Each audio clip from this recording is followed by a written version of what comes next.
Alright, now that you have watched the video, I want you to describe this circuit over here. How does electricity flow through this circuit? I have a picture of the bulb here to give you a clue.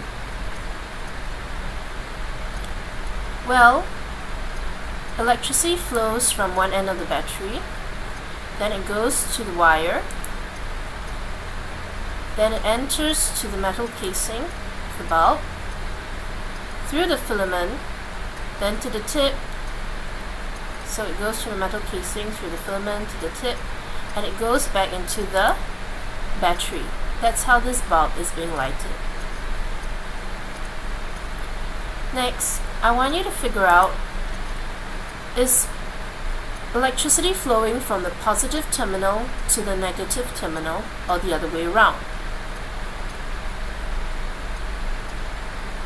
Well, if you notice, this is the positive terminal because it has this thing jutting out over here, so it is the positive terminal. Therefore, this would be the negative terminal, and electricity flows from the negative terminal to the positive terminal. Alright, next. How should batteries be placed? Should they be placed like this, or like this? A, B, or C? Well, if you answered A, you are correct. They should be placed with the positive terminal touching the negative terminal.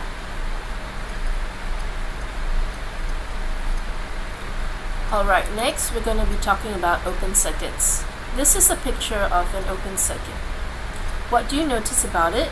Do you think the bulb can be lighted up? Why or why not? Well, if you notice, there's actually a break in this circuit, meaning that electricity cannot flow from the power source to the bulb. And since there is a break in the circuit, this light bulb cannot light up. So when there's a break in the circuit, electricity cannot flow and the bulb cannot light up. Well, we also had this thing called a closed circuit.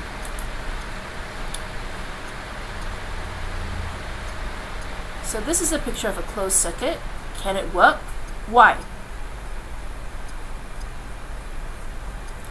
Well, it can work because electricity can flow from the battery, through the wires to the light bulb. Why is it important to know about open and closed circuits?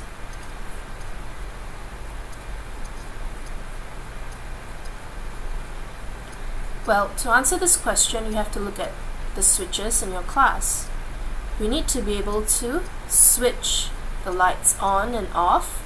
We need to be able to switch our televisions on and off as well. So if we do not have open circuits and only closed circuits, our electronics will be on all the time. So this over here actually acts as a switch.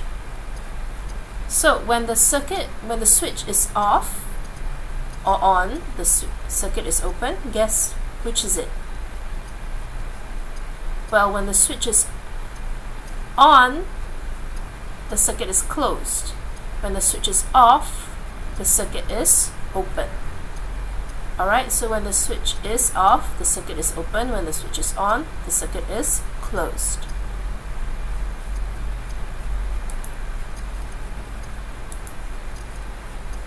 So now we go to the quiz. What are the two power sources? The two power sources are power stations. Alright, power stations and terminals. Okay, not terminals, power stations and batteries. And which are the negative and positive terminals in this battery? Over here. Well, if you guess correctly, this is the positive terminal and this is the negative terminal. Next. We need circuits to provide a watt for electricity to what? We need circuits to provide a path for electricity to flow. Yep, now I want you to identify the different parts of this circuit. Do you get it right?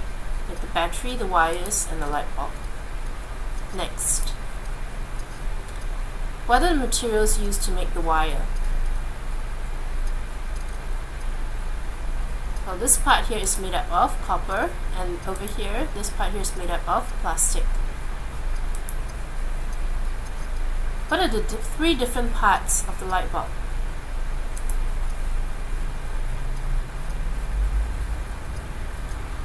Alright, first we have the metal filament, which is not over here, it's actually over here. And we have the metal casing as well as the metal tip. Next, how did electricity flow, or how does it flow in this diagram?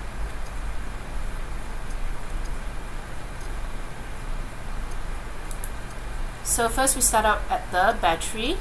Okay, so it goes through the negative terminal, through the wire, metal casing, filament, goes to the tip, then to the positive terminal, and back into the battery again. Which is the open circuit and which is the closed circuit? In which circuit will the bulb light up? Well, this is the open circuit and this is the closed circuit. The bulb light will light up in the closed circuit. When the switch is what? The circuit is open. When the switch is off. When the switch is what? The circuit is closed. When the switch is on. Okay, now we've come to the end of our lesson. I want you to go to Thinkinator and try to think about the answers to these questions. If you were a scientist, how would you find out how electricity flows? And I want you to watch the following videos. What can you do with this knowledge? Now, as you're watching these videos, it is very important that you do not try these out without a responsible adult present.